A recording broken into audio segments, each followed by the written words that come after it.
Q&A session at the end. For our live audience, you will have the chance to ask your questions during the Q&A sessions as well. Today, we're excited to welcome University of Texas at Austin Professor Tyrone Porter, who is a professor of biomedical engineering and holder of the Donald J. Douglas Centennial Professorship in Engineering at the University of Texas at Austin. After receiving a PhD in bioengineering at the University of Washington and a postdoc fellowship at the University of Cincinnati, Dr. Porter started his academic career at Boston University in 2006. Over the course of his career, Dr. Porter has made significant contributions to the use of ultrasound for therapeutic applications. For these contributions, he was elected a fellow of the ASA in 2017 and a fellow of the American Institute for Medical and Biological Engineering in 2021. In addition to advancing biomedical ultrasound as a field, Dr. Porter actively works to broaden representation and participation in the biomedical sciences. Welcome, Tyrone. No, thank you so much. Here. It's really an honor to be here today. I really want to thank you for the invitation. This has actually been in the works for the better part of a year because of COVID. First got invited to come and present last academic year, and even though Texas is a little more open to people walking around with masks and being free, I was really concerned about getting on the airplane and traveling great distances. So I'm happy to be here, really happy to be here today. And it's a beautiful day outside as well. And so walking around campus has really been a pleasure. So today I want to share with you, let's see if I can get rid of this, on some of the work that my lab has been doing for a number of years on these lipid-coated nanoparticles. So it's not disappeared on this one. A video panel. All right, there we go. All right, so my laboratory started out at Boston University, as Henry had mentioned. I relocated to University of Texas in 2020.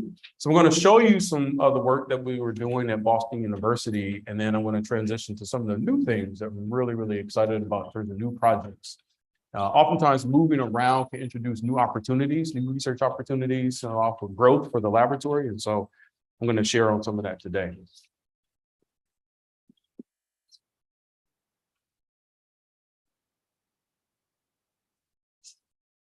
That's not working.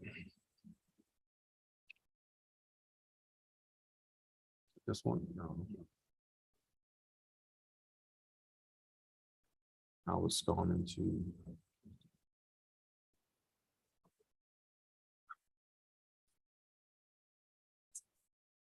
There we go. All right, so we share.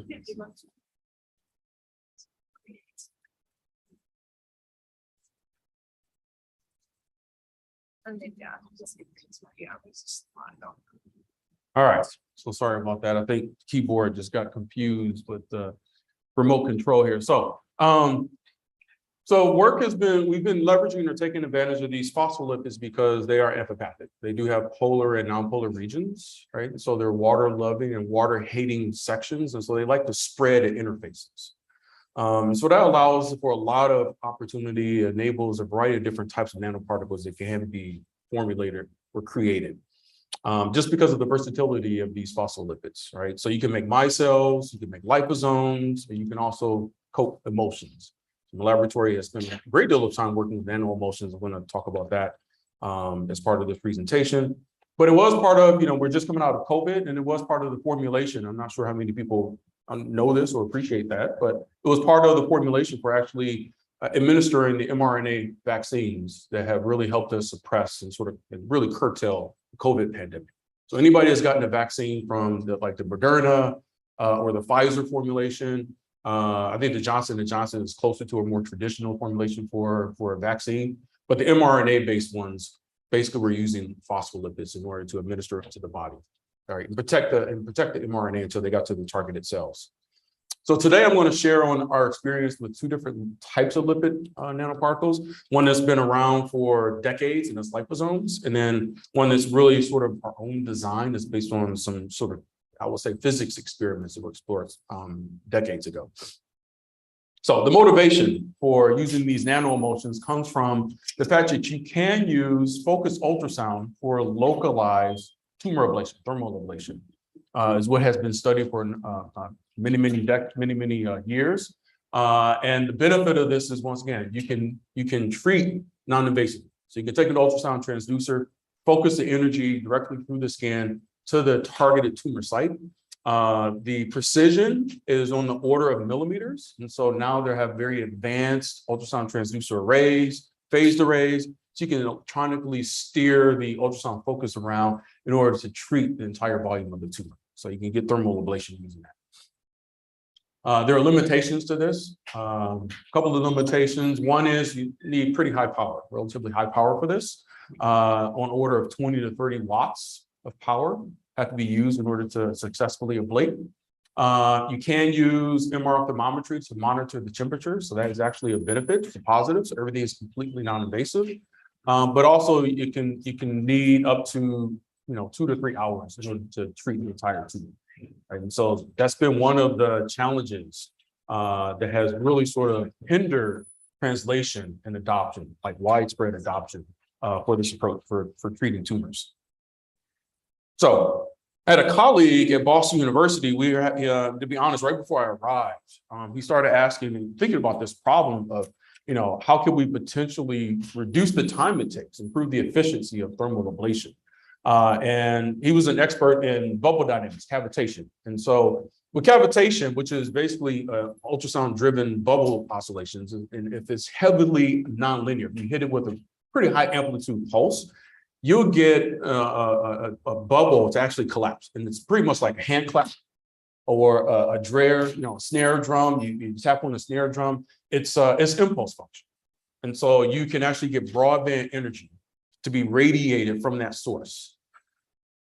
Ultrasound absorption is frequency dependent, and it's exponentially dependent upon the frequency. So it's much more efficient to absorb ultrasound frequencies at much higher frequencies. So if you're going to take an ultrasound transducer, you're transmitting at center frequency of 1 megahertz, which is pretty common for these types of procedures. If you're able to drive bubbles to collapse, you'll now get energy that's going to be at 5, 10, 15, 20, maybe even 30 megahertz. That's going to get sucked up like a sponge. And so he asked this question, well, if I were to get bubbles to collapse in a predictable manner, right, and predetermined pressures, right, and using a megahertz frequency ultrasound, will I be able to get more efficient heating? So what you're going to see in this plot here, I'm going to run through this. You're going to see pressures. It's going to have an increase in pressure. The red line is basically the temperature measurement using a thermal probe. The yellow line is the cavitation activity, right? So if we go to the next one here, next to 1.8, 1.9, the yellow captures all of that cavitation activity. So you see an increase in bubble activity, you see an increase in bubble collapses. There's a temporal correlation with an increase in the heating rate. So there's this direct connection and relationship between this cavitation activity and how well you can actually heat. So from this very straightforward, simple experiment, and only increasing the pressure by, so 0.1 megapascal is an atmosphere. So you're only increasing the pressure by a couple of atmospheres. As you go from heating, keeping the pressure, keeping everything else the same, you're going from heating up to about 10 degrees. So all of a sudden now you're increasing heating efficiency by a factor of about 3 by just increasing the pressure amplitude by 2 to 3 atmospheres. So it's a very efficient sort of process, provided you can get the bubbles there, provided you can control the bubble activity. So inertial cavitation is actually a fairly stochastic process. It's highly unpredictable, and we don't walk around with bubbles just naturally existing in our bodies. Right? If you have bubbles in your body, you probably will have to go see a doctor, right? So how do you need to create these bubbles?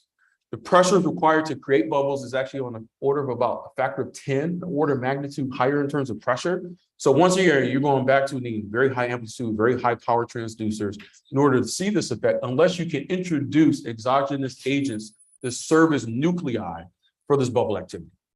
All right, and so that's where I came in. So he and I had a conversation. I said, you know what, I might actually have exactly what you need in order to get that nuclei into the body.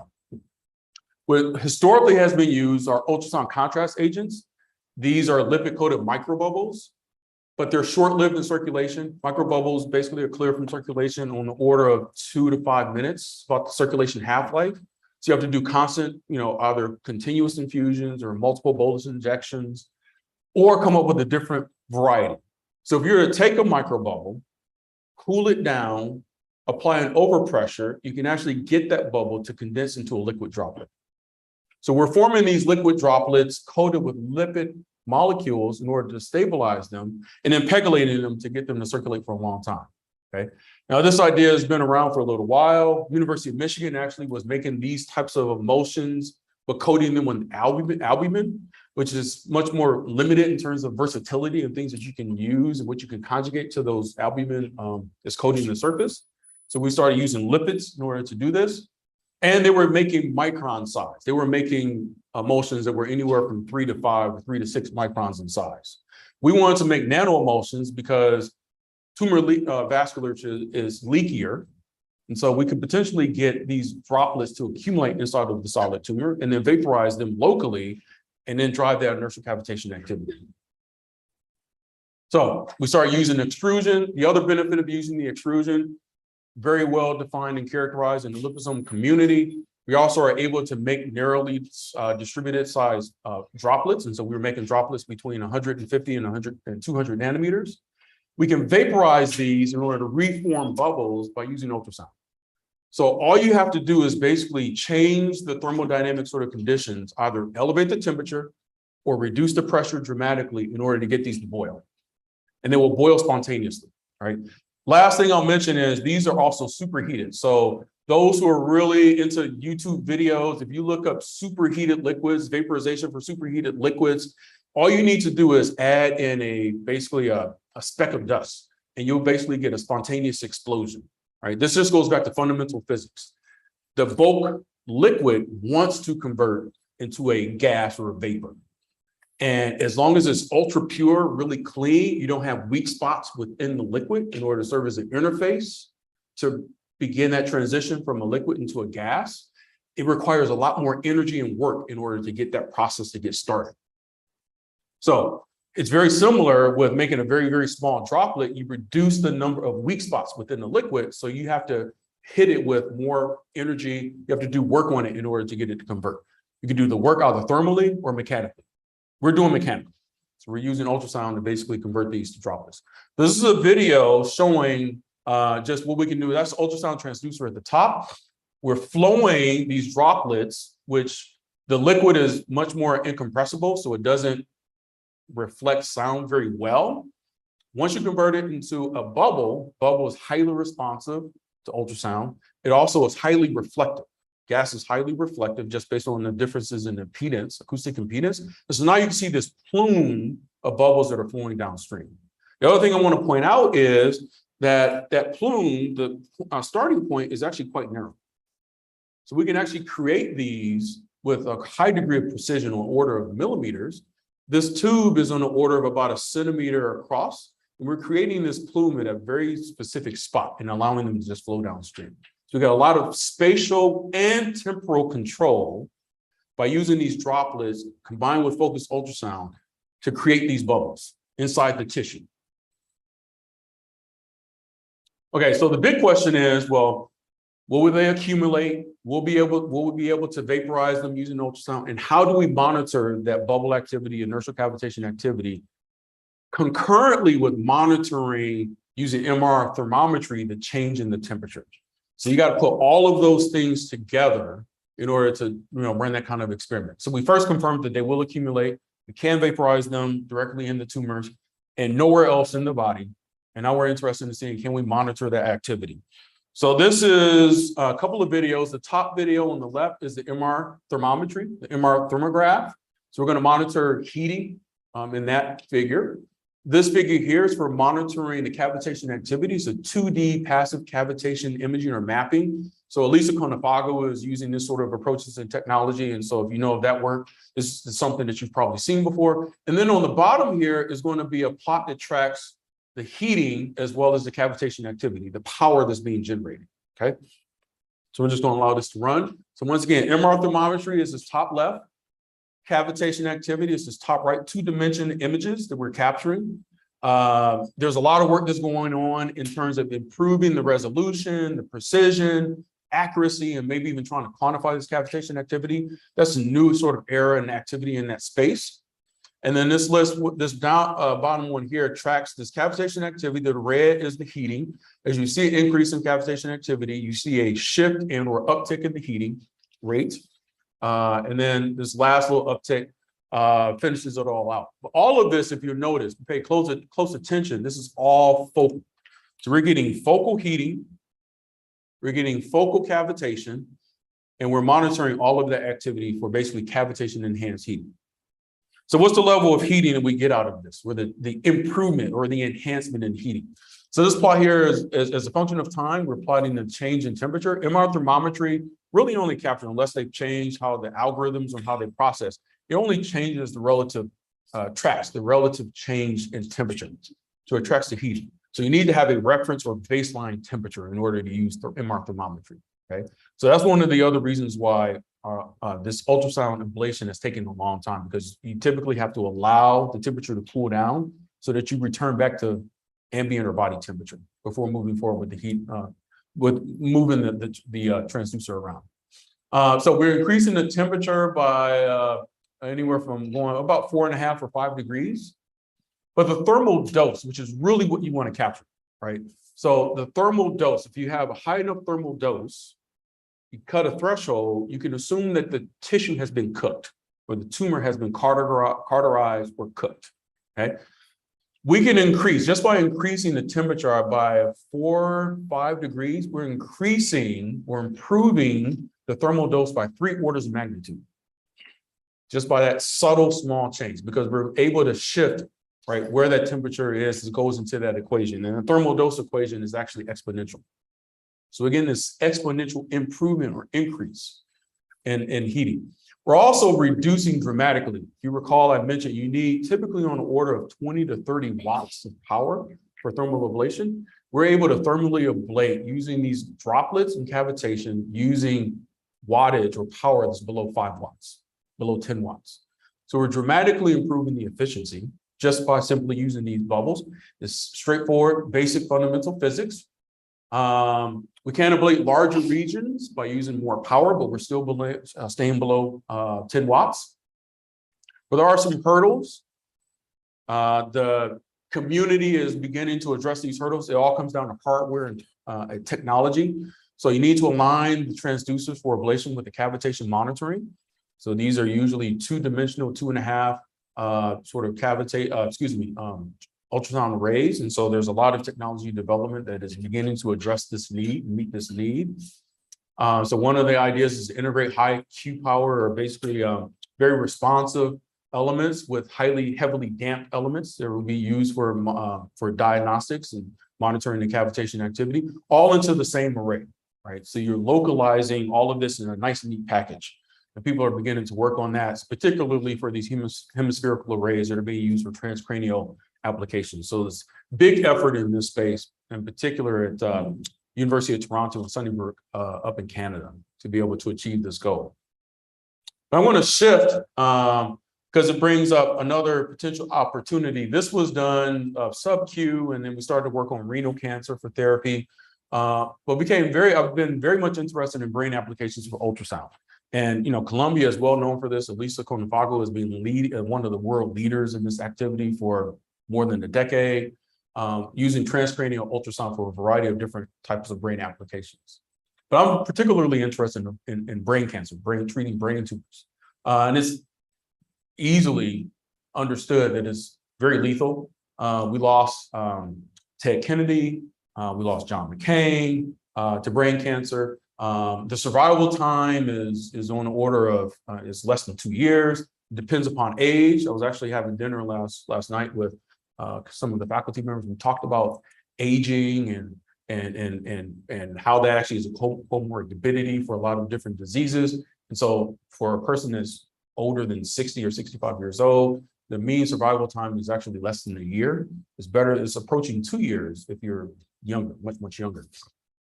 But on average, it's about 14 months.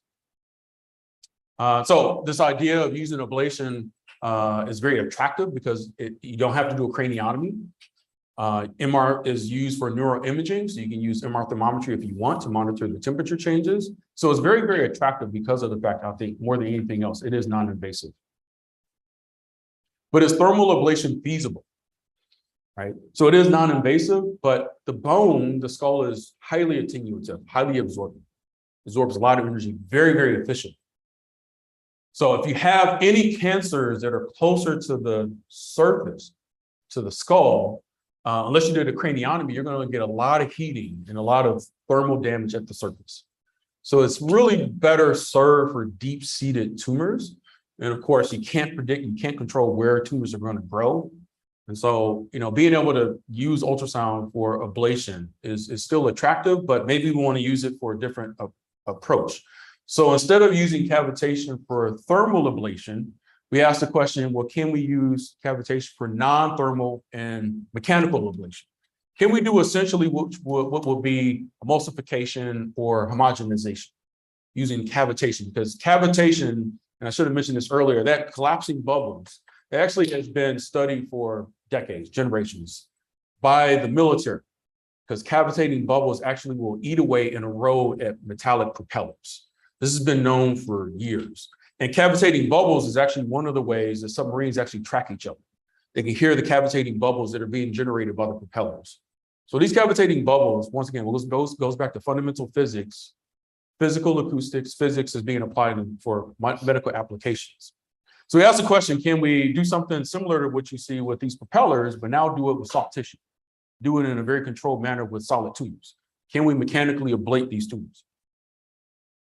So that was the hypothesis that we started doing some experiments and studies.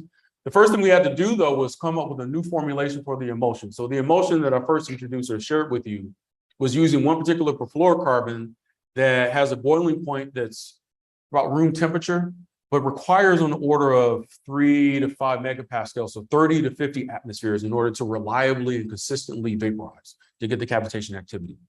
That's pretty high amplitude. As I mentioned, the skull is highly attenuative. So a big question, can you get that pressure inside the brain in the tumor in order to vaporize these droplets? Or we just come up with a new formulation. So Paul Dayton, who's at University of North Carolina, has been making these, what he defines as low intensity nano-emulsions, perfluorocarbon nano-emulsions. So we adopted what he's been making for a number of years. And so now we can reduce the pressure required by a factor of about 2 to 3. So we can vaporize now at about an atmosphere reliably and consistently instead of 4 or 5 megapascal. So I had a student, Chen Guang, that was using 2 transducers in order to really achieve a very tight focus. For transcranial ultrasound applications, the technology has gone towards these hemispherical arrays because you can spread the energy over a much larger area as you go across the skull. So it reduces the power that is being introduced to the skull, so you can reduce the potential for any heating effects. So he used 2 transducers. He's got a passive cavitation detector that's here, so he's monitoring this cavitation activity, and he's using 10 millisecond pulses. So I forgot to mention earlier, for thermal ablation, you're using continuous ultrasound, sort of long tone bursts, either on continuously or in order of a second, and you repeat that every second or every other second. So very long pulses. For this mechanical ablation, we're able to use much shorter pulses, which reduces the amount of energy that's absorbed by the skull, which reduces the risk for any thermal damage on the surface. Last thing I'll mention is for transcranial applications, we're typically below 1 megahertz. So for the thermal ablation, as I mentioned, heating absorption of ultrasound is frequency dependent. So you want to use higher frequencies for that. We want to avoid this absorption, so we're using lower frequencies. So transcranial ultrasound is typically in the hundreds of kilohertz. I think the clinical devices are on the order of 200 to 300 kilohertz. So we're a little bit above that, but we also have a smaller patient. All right, so we introduced these droplets, we're pulsing, we're vaporizing, we're looking for any evidence of damage. And so for MR thermometry, we're comparing this with microbubbles. So this top row is the microbubbles, which is the ultrasound contrast agent. The bottom row is our nano-emulsion formulation. We have the focal region. So right at the transducer focus is in the left column. The right column is the cortex. And so that's going to be prefocal. As I mentioned earlier, contrast agents are highly responsive to ultrasound. So there's always the risk of prefocal damage, prefocal bioeffects that we want to try to avoid in the brain because the brain is so vulnerable and so eloquent. We want to be able to really tightly control where that damage takes place. So in the cortex and the prefocal region, we do see some evidence. The pressures that we're using, I'm going to show some information here about making comparisons between pressure and power levels. We're seeing damage. So this hypointense region is associated with edema. There's evidence of damage that's being generated or caused by the cavitation activity. So it really only occurs at the focus when we're using these nano-emulsions. We're comparing these two compared to the microbubbles, but we see some evidence of prefocal damage in the cortex region using these microbubbles. Then my student basically took those MR images, did some offline processing, and basically looked and calculated the volume of damage, the volume of that hypointense region, the volume of edema. And so it spreads more broad in terms of using these microbubbles. You see a lot more damage, as I mentioned, is prefocal and also in the side lobes surrounding the focus. Whereas with these nano-emulsions, because the bubbles really are only formed where we get vaporization, which is only, in theory, our hypothesis will only occur at the focus, we're able to really tightly control where we get this edema at, right? And so now we're on the order of a couple of millimeters instead of something that's close to a centimeter in terms of the damage zone in one of the dimensions. Then we made a comparison of the microbubbles at two different power levels with the nano-emulsions. And so the lesion volume for just being 30% above the inertial cavitation threshold for microbubbles versus the nano-emulsions, we're really keeping the lesion volume quite small. And if you go to a lower power, you can even get to a tighter volume, smaller volume or region of damage using these nano-emulsions. And so we view this as, an ability to be safe with this approach inside the brain, but still be effective. And then with these, we did some histology just to confirm that what we see in the edema, once again, that's just a hypointense region, just to confirm and validate that what we're seeing actually is damage inside the brain and inside the tissue. But the big question is, that wasn't healthy brain. So if you were to try to repeat this in a solid tumor, will you get similar effects? All right, so the student injected glioma cells into, I think this was this is a rodent model, injected glioma cells, waited about a week, allowed the solid tumors to establish, to become perfuse, inject these. And so now one of the other factors that I should mention is we're not waiting for these droplets to accumulate inside the tumors. We're vaporizing these droplets directly in the tumor vasculature, directly in the blood vessels, okay? So we inject, we wait maybe a couple of minutes, and then we start sonicating, turn on the transducer. We still see the same hypointense region. There's still, once again, absence of this hypointense or evidence of edema in the cortex or the prefocal region. But once we did our histology with the microbubbles, we noticed that the tumor didn't seem to be ablated at all. Compared to these droplets, we weren't sure, actually, to be honest, this is the first time this kind of study has ever been done, as far as I know. Nobody has ever tried to intentionally vaporize these droplets and drive very vigorous, very intense inertial cavitation in the brain, willingly. I want to go ahead and let that settle in just for a minute. Willingly, literally take ultrasound and intentionally try to bore a hole in your brain. Nobody's ever tried to do that before because it's a scary notion. If you misfire, you're boring a hole somewhere in a place that I need, or that the patient needs. So it's a very, very scary proposition. Can you do that in a very controlled manner? Right? So we only saw the homogenization inside the tumor. Placing the focus only in the tumor, we only see homogenization that is evidence of mechanical ablation, mechanical damage, only in the tumor with these droplets. We don't see that with these microbubbles. And our biggest concern is if we raise the pressure, we're going to see damage in the prefocal region, in the cortical region, which now maybe you lose the ability to move your arm, move your leg. So it's very risky in order to do that. But we're only seeing evidence of this kind of damage in the tumors. We were not expecting to see this, though. I do want to take a pause. I was not expecting to see literally completely destroying and fragmenting the core of the tumor just by using these nano-emulsions without allowing them to accumulate inside the tumor, using ultrasound in order to ablate the tumor. So this was actually really unexpected. I mean, I was really impressed by this kind of a result, really excited by it. We're able to destroy upwards of consistently N of 4. We need to do many more studies to get the statistical power up, but we're consistently, right? These are relatively small error bars. We're consistently destroying 85% of the tumor, non-invasive, and it's non-surgical. It's all non-invasive. Compared to the microbubbles, which is destroying on the order of 10 to 15%, right? Using these nano-emulsions. So really excited about this. And was really anxious to move forward, doing survival studies.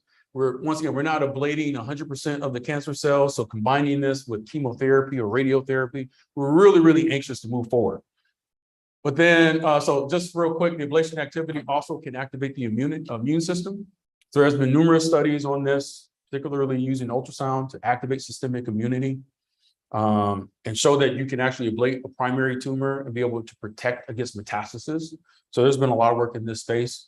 We were curious if anything is expressed this relates to that. And so we stained for calreticulin. And so this is a damage-associated molecular pattern. It's a biomarker for damage that will actually activate immunity and recruit immune cells. So we saw evidence of that. So we're really also, once again, we're really, really excited about that fact. So just to kind of summarize that, these nano-emulsions can enable focal non-thermal ablation in brain tumors with transcranial focused ultrasound. Imaging methods can be used to monitor the cavitation-mediated mechanical tumor ablation. Use image-based methods for characterizing the ablated volume, right? And that's there's still a need for it, but we can potentially do that.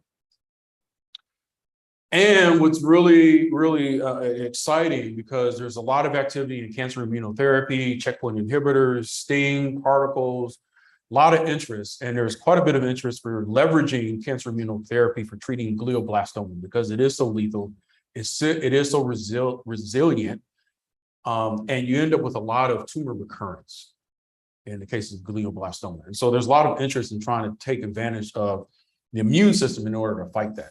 So these were things that we were going to begin to pursue. Then the world fell apart. Right? So 2020 hit. The year of discontent. If anybody is an Avenger, it's like a blip. Right? It's a 5-year blip from the Avengers. We had roughly a 1.5-year blip of just the world just basically shutting down. We had COVID, but in addition to COVID, we had a lot of racial injustice. It really came to the surface. I think really hit the national scene. So George Floyd was murdered. This is all in 1 year. Breonna Taylor was killed in her sleep in Tennessee. Ahmaud Arbery was gunned down running in Georgia. Rashad Brooks was killed. He fell asleep in his car at a Wendy's drive-thru, I believe, was killed in Georgia. And this is one that I think a lot of people are not aware of. Jonathan Price was actually intervening in a domestic dispute in Houston, Texas at a convenience store, was not the aggressor, but was perceived as the aggressor when the police showed up and was gunned down.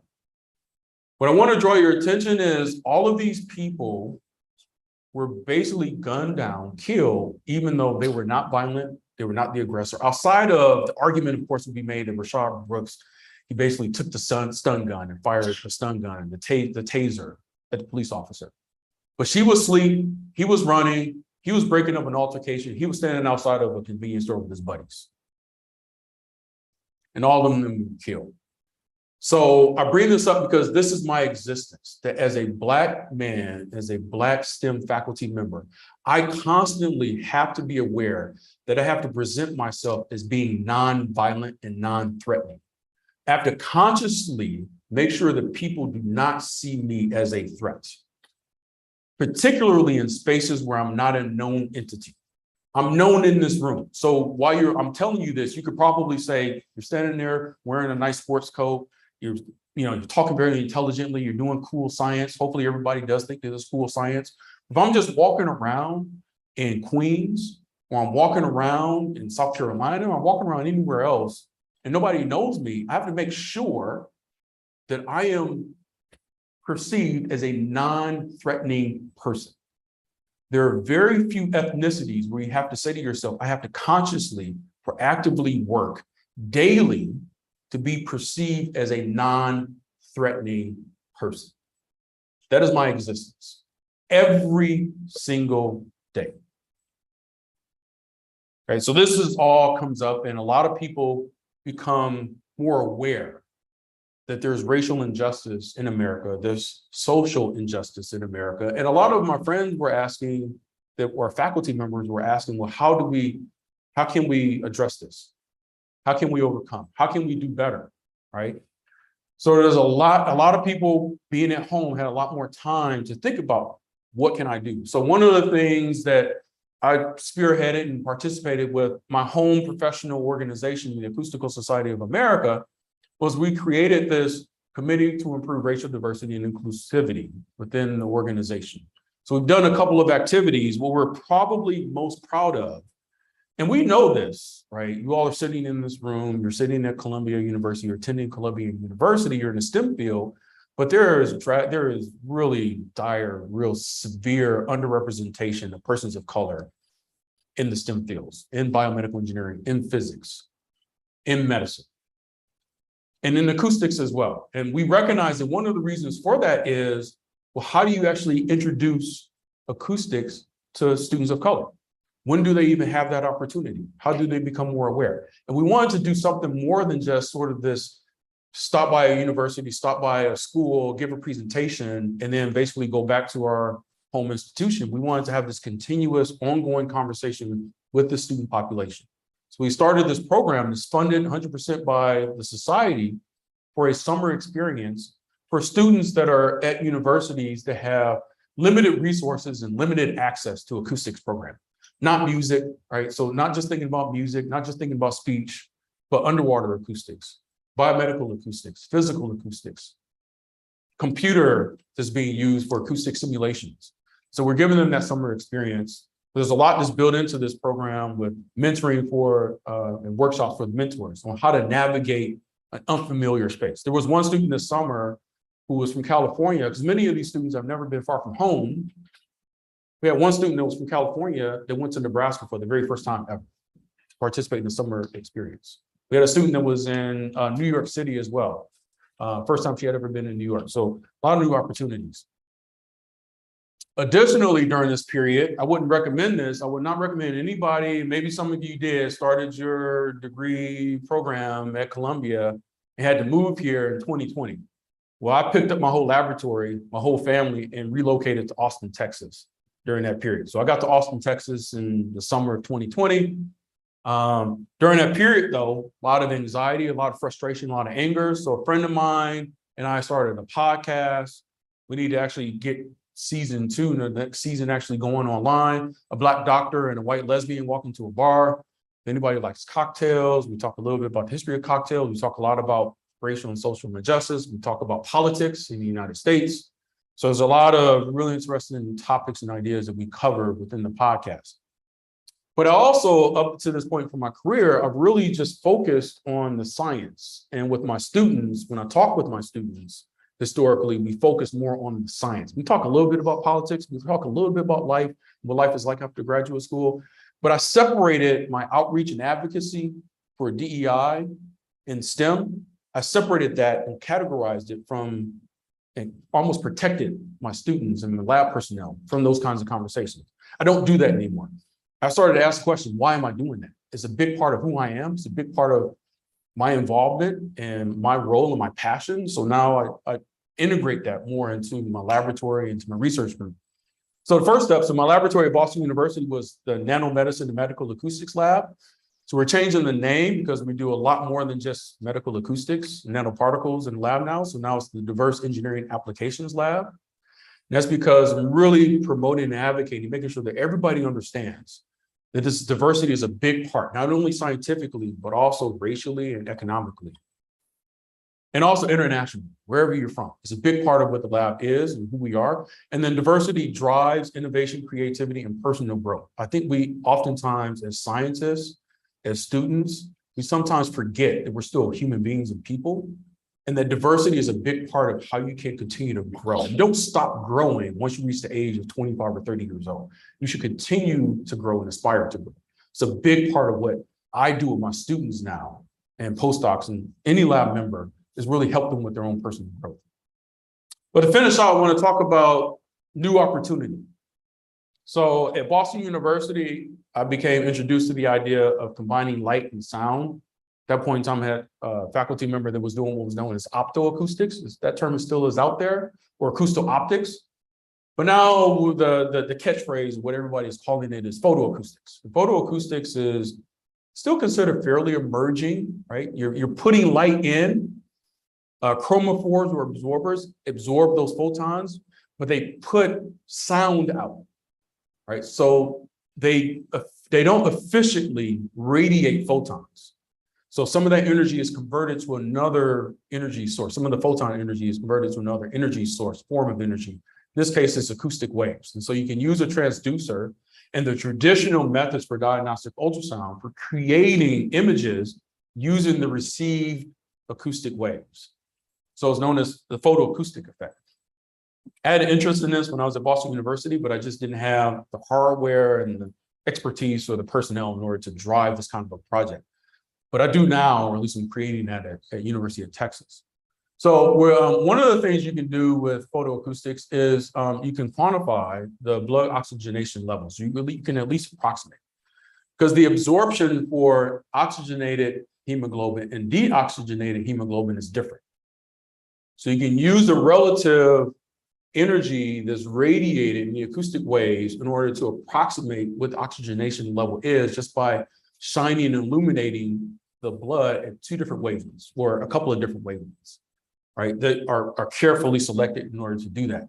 So this is a case where carbogen was introduced and it can actually elevate oxygen in the blood. So you can actually see that. So air versus carbogen versus going back to air, you see in terms of the color map. So the more red areas are higher in oxygen, right? So this is done in a very controlled manner. And that correlates very nicely with blood MRI, which also tracks oxygen levels. You can get changes in MR intensity based on oxygen levels. One of the few FDA approved agents for optical imaging, contrast agents for optical imaging is indocyanine green. It has a peak absorption right around 800, and so it masks one of the wavelengths that's frequently used for this oxygenation kind of measurement. And so this is something that has, I would say, sort of plagued the community. If you want to do these oxygen non-invasively, do these kinds of measurements, you're going to have to resolve this. Either come up with a different FDA approved agent or come up with your own that you have to basically engineer or synthesize. ICG is also cleared from the bloodstream pretty quickly. And so, and this is just evidence of being the oxygenation approximation sort of being masked. And so the SO2 level after injecting ICG drops from basically 75 to 80% all the way down in terms of the approximation. You're not changing oxygenation level in the blood. It's just what can you approximate using the optical methods or photoacoustic methods. And then it recovers as ICG is clear. So this is just, my student was basically testing and confirming that this ICG can be a problem because it can mask, it can confound the results, right? It reduces and introduces error, basically. So my student found this article in a synthetic or physical chemistry journal about a year ago. And he learned that indocyanine green, under the appropriate conditions, will self-aggregate. You just have to drive that process. And it turns out that the aggregates, actually there's a redshift in the absorption spectrum. The peak absorption now is closer to 900 nanometers compared to 800 or 750. It also it narrows the spectra, the absorption spectra as well, right? So it becomes tighter just by using these aggregates. But the aggregates, it's difficult to control the size during the growth phase. The stability is always an issue. And then just freely injecting this into blood is a concern that's going to be cleared rapidly, much like ICG. So my student decided to package these inside of, this is a discussion on diversity of lipid nanoparticles. So he decides to package these inside of liposomes. But he's packaging them by first encapsulating the dissolved monomeric ICG, changing the conditions. It basically requires some heating, and then triggering or driving, promoting this aggregation process. So he's forming the aggregates directly inside of the liposomes. But now he's able to make the liposomes using extrusion. So he's able to control the size of the liposomes, which then locks in the size of the aggregates they're able to form. So he's able to control these aggregates so they don't form larger than about 150 nanometers. And then he did follow-up characterization. So the intensity of the photoacoustic signal is peak, once again, close to 900 compared to the monomeric, which is going to be spread between 700 and 800. So he gets confirmation of that. Free aggregates, zeta potential, he's also able to lock in and control what the surface charge is. And so using the liposomes, we can change what the liposome mixture and composition is. So you have the ability to actually control what the zeta potential is. There's also functional handles. We can actually conjugate targeting moieties onto these nanoparticles if we want to, if we so choose. But he's also got a EM just to show that he's able to successfully make these. And then lastly, I think this is the last slide of data. He made comparison between, just to confirm that encapsulating these J aggregates does not adversely affect their photoacoustic properties. And so free ICG, free J aggregates, you get a good signal at roughly about 700 nanometers. You get no signal at 890 from the free ICG, but you do get a signal at 890 from the free J aggregates as well as the liposomal J aggregates. The last thing I actually will mention, I forgot to mention earlier, is that the photostability is actually improved upon aggregation. I wasn't aware of this until we started working with ICG, but ICG, it sort of degrades. The chemically is sort of changed as you illuminate it with photons. So over time, you do continuous illumination of ICG, the signal slowly goes away. So this actually is my student was actually tracking that. So this is free ICG here. You basically, in 20 minutes of continuous illumination, you basically ablate and lose all of the signal from the ICG. Whereas that's not the case. You basically hold on to that signal, much more photostable. Seems like this J aggregation actually helps to protect, increases the photostability. So we can use these for monitoring and imaging microvascular structures. We can look at accumulation using photoacoustics. We can look at targeting particular pathologies using photoacoustics. We can continue to irradiate. It's almost like a photo bleaching effect.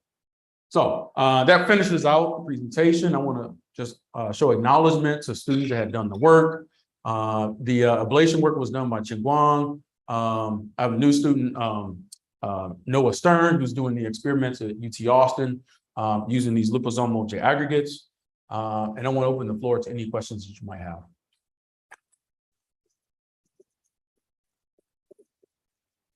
Can you unshare? Oh, yeah.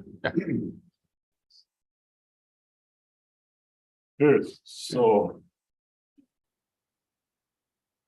You scripted a question? we're back. Please follow us on social media to receive the latest updates. You can see our social media information on the slide, and you can always access the registration information for our BME seminars on our website at bme.columbia.edu. Okay, we have a few questions to get through online, and I'm sure our live audience have questions. So we will do our best to answer as many as possible. If we do not end up addressing your question, you can see our speakers' contact information on the slide. So please feel free to reach out following this seminar. Good. Questions from the audience. Stop there. Science questions, life questions, questions. Yeah, no, this is great. So I have a question about the non-invasive nature of this technique. Looking at like glioblastoma.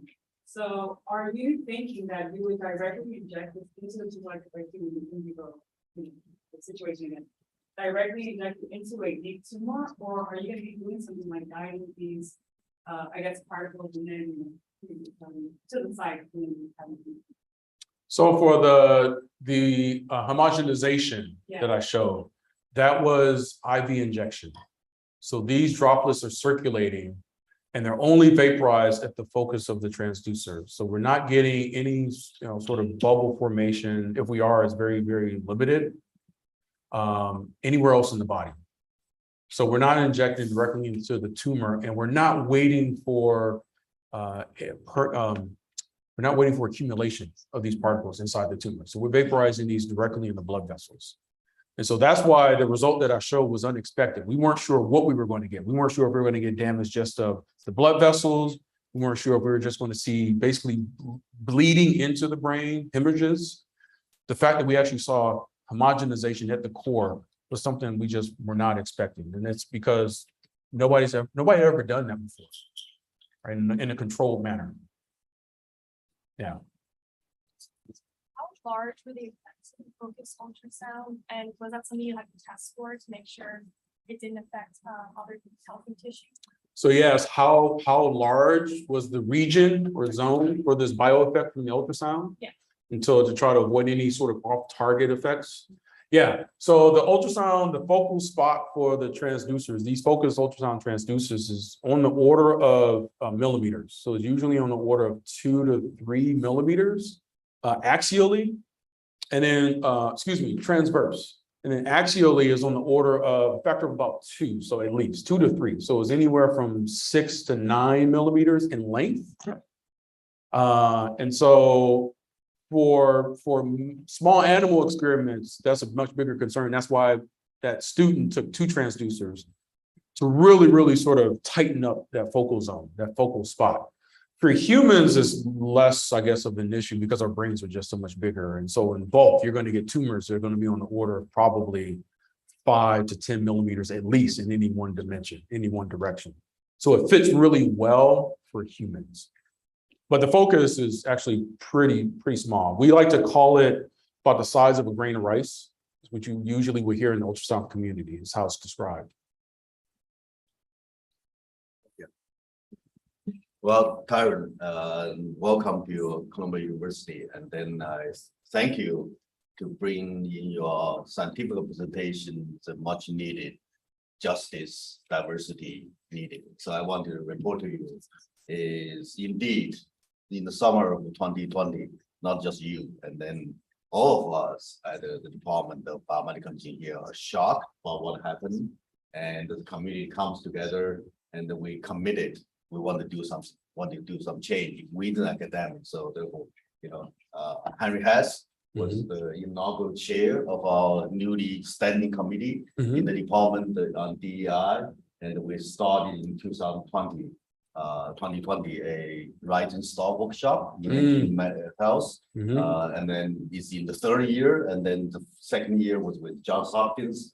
This year was with Johns Hopkins again, but on the Johns Hopkins campus. But I'm also glad that Cornell is also going to join us. Yeah. So, and then we also do a lot of things, reach out to. So we welcome those acoustic society kids come to Columbia. They should come to Columbia because we have some power names at Columbia. So I applaud you. Really will point out. I think that's just show you, Columbia BME and Columbia University committed for that as well. So we're looking forward to working with you as well. Thank you so much. Thank you. Back to the science. And or not. Or not. I have a question. So, And we got one that's online as well. okay, so me first.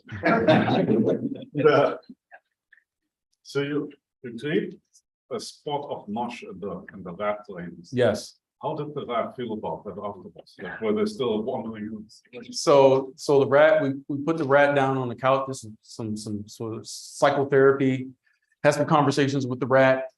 Rat wasn't happy about having a whole bore a hole in his brain or her brain. But we went ahead and sacrificed the rat not long after for the histological assessment and analysis. So that was going to be part of the follow-up, continuing the research, and then 2020 and COVID hit. And so we just now are starting to get back up to speed, get some momentum going. I see. Yeah. Well, for the rats, good for science.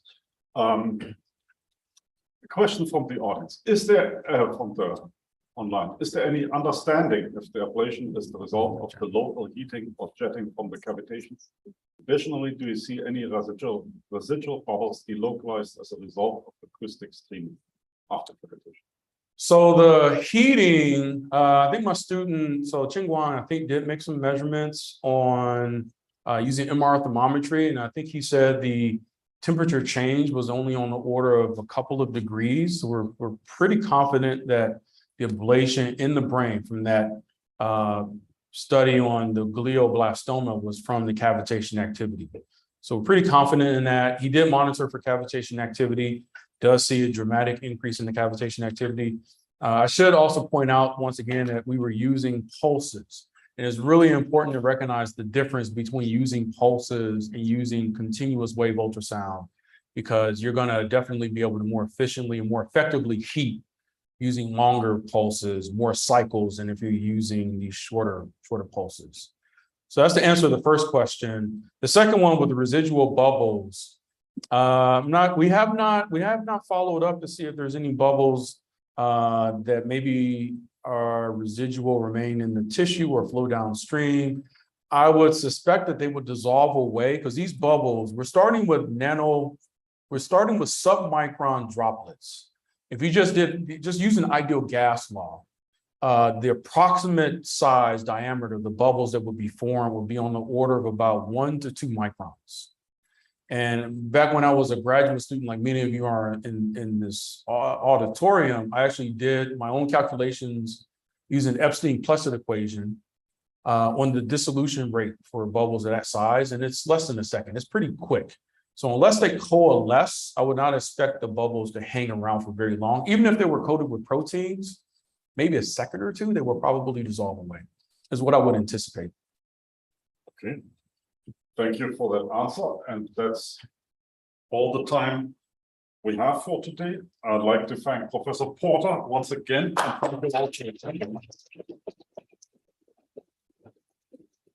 Thank you all for your attention, and enjoy that soccer game, because I know that Columbia University, you're all about the soccer here. So we got that soccer game that's going to be going on tomorrow against the Netherlands. I know everybody's going to be tuned in.